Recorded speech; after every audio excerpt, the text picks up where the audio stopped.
జ్ఞానం, జ్ఞానాన్వేషణ, జ్ఞాన సముపార్జన వీటికి చాలా ప్రాముఖ్యత జీవితంలో ఉంది. అలాగే తత్వశాస్త్రంలో, సామాజిక శాస్త్రంలో, అనేక హ్యుమానిటీస్లో, మానవతకు సంబంధించినటువంటి శాస్త్రంలో ఈ జ్ఞానానికి చాలా విలువైనటువంటి ప్రాముఖ్యత ఉన్నది. అసలు జ్ఞానం అంటే ఏమిటి? ఈ జ్ఞానం అంటే విషయ సమీకరణ కాదు, విషయ పరిగ్రహణ కాదు, విషయ పరిజ్ఞానము కాదు. వీటికి అతీతమైనటువంటిది జ్ఞానం. ఏదైతే తిమిరాన్ని, చీకటిని నిలువరింపజేస్తుందో, చీకటిలో మార్గాన్ని చూపిస్తుందో దాన్ని జ్ఞానం అంటారు. అందుకే జ్ఞాన జ్యోతి అనేటటువంటి పదాన్ని ఎక్కువగా పండితులు, తత్వవేత్తలు వాడతారు. అదే ఆంగ్ల భాషలోకి వచ్చేసరికి ఈ జ్ఞానానికి ఎపిస్టమాలజీ అని ఒకటి ఉంది. జ్ఞానశాస్త్రం అంటారు, థియరీ ఆఫ్ నాలెడ్జ్. దీనిలో ముఖ్యంగా చూసేటటువంటిది మెథడ్స్, వ్యాలిడిటీ అండ్ స్కోప్. ఈ మూడింటిని ఒక సిద్ధాంతం కోసం కానీ, ఒక తత్వశాస్త్రం కోసం కానీ పరిగ్రహించి వాటిని పరీక్షించి తద్వారా ఈ మూడింటికి ఈ మూడు పారామీటర్స్లోకి ఆ శాస్త్రాన్ని చర్చిస్తారు. అందువల్ల వాళ్ళకు ఒక చక్కనైనటువంటి మార్గం ఉంది. అలాగే జ్ఞానం గురించి బౌద్ధంలో వాళ్ళకి జ్ఞానం అంటే ప్యూర్ అవేర్నెస్, దట్ ఈస్ శుద్ధ చైతన్యం.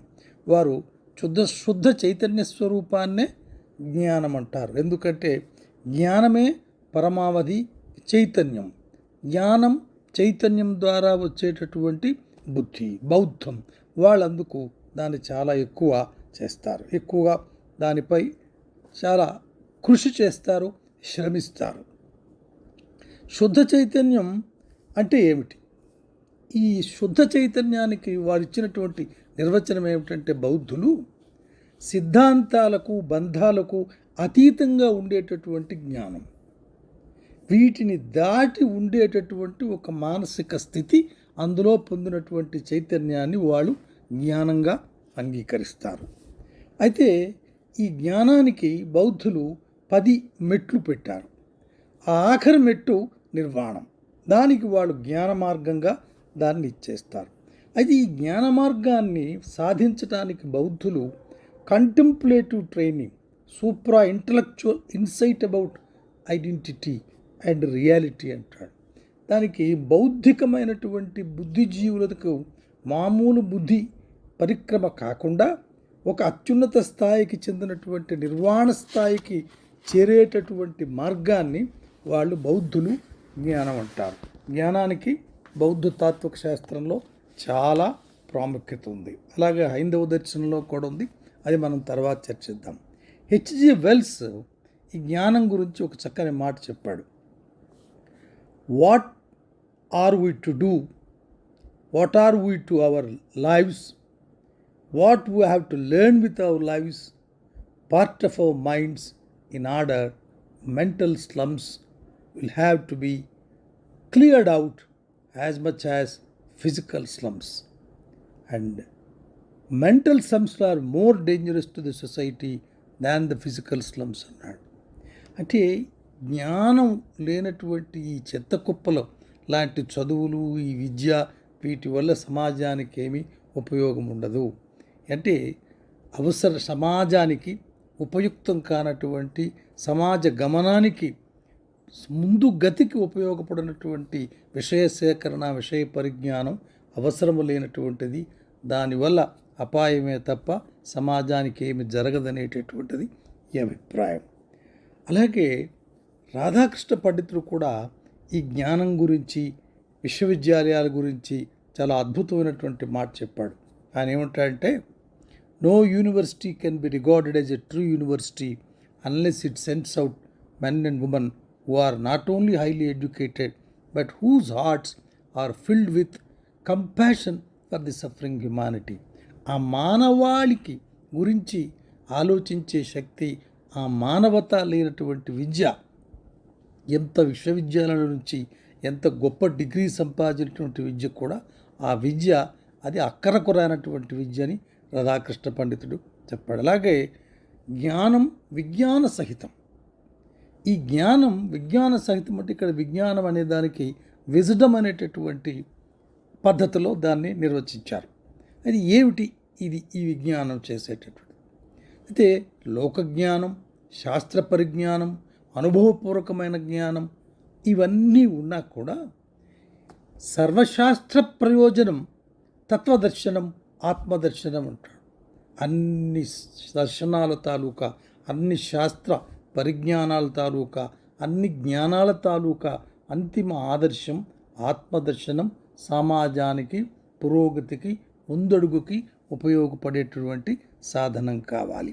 అందుకే జ్ఞానం విజ్ఞాన సహితం అంటాడు. గురజాడ కూడా చాలా అద్భుతమైనటువంటి మాట చెప్పాడు. మతములన్నీ మాసిపోవును, జ్ఞానమొక్కటే నిలిచి వెలుగును. Those who follow the path of knowledge never tire because it is both the way and the destination. అయితే ఈ జ్ఞానంలో, ఈ జ్ఞాన మార్గంలో నడిచేటటువంటి వాళ్ళ దృష్టి ఏ విధంగా ఉంటుంది, వాళ్ళ దృక్పథం ఎలా ఉంటుంది, సమాజం పట్ల, ఒక మనిషి పట్ల, సాటి జీవి పట్ల వాళ్ళకు ఉండే దృక్కోణం ఏమిటి అనేటటువంటిది ఇక్కడ మనం కానీ చూసినట్టయితే కొన్ని చక్కని మాటలు మనకి సాహిత్యంలో కనిపిస్తాయి. అజ్ఞాని సాధారణమైన వాటిని చూచి విస్మితుడవుతాడు, జ్ఞాని సాధారణమైన వాటితో విస్మితుడవుతాడు. అంటే ఒక జ్ఞానికి, సుజ్ఞాని లేక జ్ఞానస్థితి కలిగినటువంటి వాడు ఏమాత్రము మామూలు వస్తువులో కూడా అదే పరమానందాన్ని, అదే విషయాన్ని గ్రహిస్తాడు. గొప్ప వింతైనటువంటి విషయంలో కూడా అదే గ్రహిస్తాడు. ఈ డిస్టెన్స్, ఈ దీని మధ్యలో ఒక పదార్థం మధ్యలో ఉండేటటువంటి వ్యత్యాసానికి గుర్తించకుండా, ఈ వ్యత్యాసానికి అతీతంగా అన్నింటినీ ఒకే విధంగా చూసేటటువంటి దాన్ని నిజమైనటువంటి జ్ఞాన మార్గం, జ్ఞానతత్వవేత్తలు దాన్ని అంగీకరిస్తారు. అయితే కొంతమంది తత్వవేత్తలు మేధస్సుకు ప్రాధాన్యతనిచ్చారు. మేధస్సు, డ్రై ఇంటలెక్ట్, దానికి ప్రాధాన్యత ఇచ్చారు. కొంతమంది హృదయానికి ప్రాధాన్యత ఇచ్చారు. ఏ జ్ఞానమైనా మానవ కళ్యాణానికి ఉపయోగపడితేనే అది మంచి జ్ఞానము. మేధా సంపత్తి, తార్కిక ప్రతిభ, తాత్విక అవగాహనల సమన్వయమే అన్ని రకాల జ్ఞానాలకి మూలం. తద్వారా అంతర్జ్ఞానం బంధనాల నుంచి స్వేచ్ఛకు పయనం. అది చాలా ఉత్తమమైనటువంటి మార్గమని, అదే అంతిమమైనటువంటి ఒక ఆదర్శమని చెప్తారు. అయితే దీనిలో ఇంకా చాలా చక్కనైనటువంటి కొన్ని ప్రపోజిషన్స్ ఉన్నాయి, కాన్సెప్ట్, సిద్ధాంతాలు ఉన్నాయి. కొంతమంది దృష్టిలో మానవుడు ఉద్రేకాల కూటమి మాత్రమే కాదు. అంటే మానవుడు కేవలం ఉద్రేకాల సమూహమే కాదు, అతనిలో అనన్యమైన శక్తి ఒకటి ఉంది. అది లౌకిక అనుభవాలకు విడిగా ఉంటుంది. మానవ చరిత్ర బొమ్మలాట కాదు, అది సృజన శక్తితో కూడిన పరిణామం. ఎన్నాళ్ళు బ్రతికిన నేమి ఫలము ఘోర నిస్సార సంసార కుండమందు అంటాడు. అంటే ఏమిటి? ఆ మానవత్వపు పరిమళం లేకుండా, సాటి మనిషి పట్ల, సమాజం పట్ల అవగాహన లేకుండా, మానవతా తత్వం లేకుండా చేర్చుకున్నటువంటి విషయ పరిజ్ఞానం, నేర్చుకున్నటువంటి విద్య, దానివల్ల ఏం ఉపయోగం? అటువంటి నిరుపయోగమైనటువంటి విద్య మానవాళికి అక్కరలేదనేటటువంటి మనం చెప్తారు. అయితే మనం ప్రత్యేకించి భగవద్గీత దగ్గరికి వచ్చేసరికి దీనికి ఒక యోగం ఉంది, జ్ఞానయోగం అనేటటువంటిది. అలాగే జ్ఞానం అనేటటువంటి మాట చాలాసార్లు చాలా దగ్గరలో గీతాచార్యుడు నొక్కి వక్కాణిస్తాడు. జ్ఞాన తపస, జ్ఞానాగ్ని దగ్ధ కర్మాణం, జ్ఞానావస్థిత చేతప, జ్ఞానదీపితే అంటూ ఆఖరిలో దీన్ని ఎంత చక్కగా ముగింపు చేస్తాడంటే గీతాచార్యుడు, శ్రేయాన్ జ్ఞాన యజ్ఞం శ్రద్ధావాన్ జ్ఞానిర్భవతి జ్ఞానిన తత్వదర్శిన. జ్ఞాని తత్వాన్ని దర్శిస్తాడు. తత్వం అంటే ఏమిటి? ఏది వాస్తవమో అదే తత్వం.